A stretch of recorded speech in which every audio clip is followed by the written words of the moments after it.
అనంత సంసార సముద్రతారా నౌకాజితాభ్యాం గురుభక్తిదాభ్యాం వైరాగ్య సామ్రాజ్యద పూజనాభ్యాం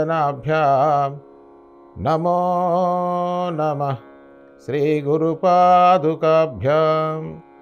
నమో నమః శ్రీ సాయి పాదుకాభ్యాం. శ్రీ గురుభ్యో నమః. శ్రీ సచ్చిదానంద సమర్థ సద్గురు సాయినాథ్ మహారాజ్కి. ఇప్పుడు గురుకులంలో ఒక స్థాయికి వచ్చినటువంటి విద్యార్థి తనకున్న ప్రశ్నని పరిప్రశ్నగా అడుగుతాడు, తెలుసుకోవాలని అడుగుతాడు. చెప్పాలి, సంభాషణ జరుగుతుంటుంది. అది వాదమా? కాదు. ఇప్పుడు వాదన అంటే ఏంటంటే మూర్ఖంగా మాట్లాడటం, వాడు చెప్పేది వినకపోవటం, దాన్ని వాదన అని చెప్తారు.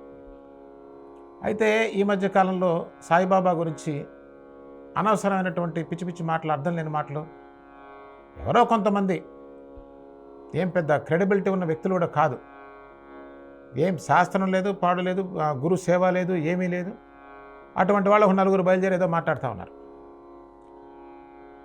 దానికి సమాధానం చెప్పడం కూడా అనవసరం, ఇది ఏదో అర్థం పర్థం లేని వ్యవహారం తప్ప దానికి ఏ విలువ లేదని చాలా కాలం సాయి భక్తులంతా కూడా వదిలేశారు దాన్ని. చూడబోతే ఎట్టయిందంటే, వాడెవడో మేకని తీసుకుపోతామంటే, ఏం రామయ్య కుక్కని తీసుకుపోతున్నావు అన్నట్ట. కుక్క కాదు మేక అని చెప్పాడు. ఇంకోటి చెప్పాట, ఏమే రామయ్య మళ్ళీ కుక్కను పట్టుకుపోతా ఉన్నా, ఎక్కడ పట్టుకుపోతున్నట్టే, కుక్క కాదు మేక అని వాడికి డౌట్ వచ్చింది. ఇదేంద్ర ఎంతమంది చెప్తున్నారని. ఇట్లా ముగ్గురు నలుగురు చెప్పేసరికి వాడికి నిజమనిపించి, చీచి కుక్క నాకెందుకు, మేక కదా, నా కళ్ళే సరిగ్గా కనిపించిన, వదిలేసి వెళ్ళిపోయాట. అట్లా ఉంది, అట్లాంటి పరిస్థితి వచ్చింది. అలాంటప్పుడు అసలు గురు నింద వినకూడదండి. ఎవడో పిచ్చి మాట్లాడితే మనం దాన్ని ఉపేక్షిస్తాం, కానీ ఇది ఉపేక్షించే స్థితిలో లేదు. ఆ పిచ్చివాడే పసాలు అంటుండగా ఇంకా ఉన్నదంతా అదే కదా బ్యాచ్. వాళ్ళు కూడా ఓహోహో అని తలకాయ ఊపుతున్నారు. వారి మీద ఇప్పుడు ఎటు తీసుకుపోతా ఉన్నారా? రాబోయే తరాలకి అసలు మహాత్ములంతా మట్టిలో కలిపేసుకుని మనమేనండి. నిజం చెప్పండి, దరిద్రం. కబీర్ దాస్ని అట్టే చేసాం. కబీర్ దాస్ ఏంటి, అందరినీ అట్లాగే చేసాం. ఏ మహాత్ముడు బతకనిచ్చాం మనం? ఒక మహాత్ముడు పోగానే 10 శాఖలు తయారవుతాయి ఈ పనికి మాల వాళ్ళ వల్లే. ఆయన చెప్పిందే ఒకటే అయితే 10 ఎందుకు వస్తున్నాయి? నేను ఇట్లా అనుకుంటున్నా, నా భావం ఇది. నీ భావం మొత్తం తగలేసింది సత్యాన్ని. కాబట్టి భావాలు మూటగట్టాలి సత్యం దగ్గర.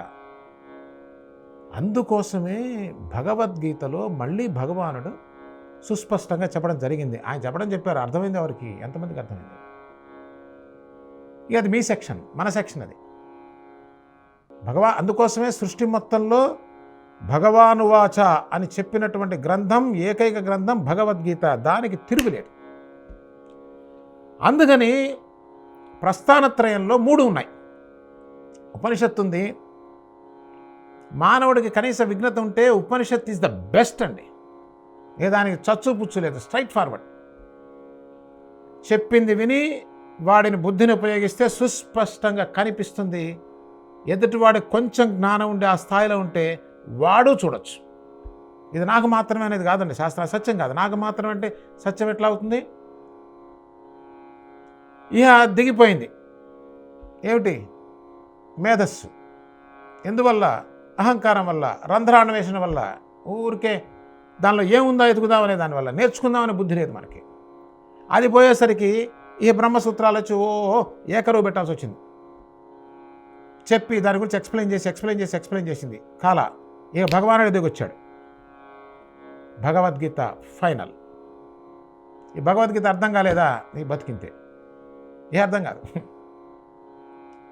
అలాగే తర్వాత సాయినాథుడు కొన్ని వచనాలని స్వయంగా చెప్పడం జరిగింది. కన్ఫ్యూజన్ అవి కొన్ని యథాతథంగా భద్రపరచడం జరిగింది. అవి బంగారం. Equal to Upanishad, equal to బ్రహ్మసూత్రాలు, equal to Bhagavad Gita, period, no questions asked. అది నీకు అర్థం కాకపోతే ఎవడేం చేస్తాడు?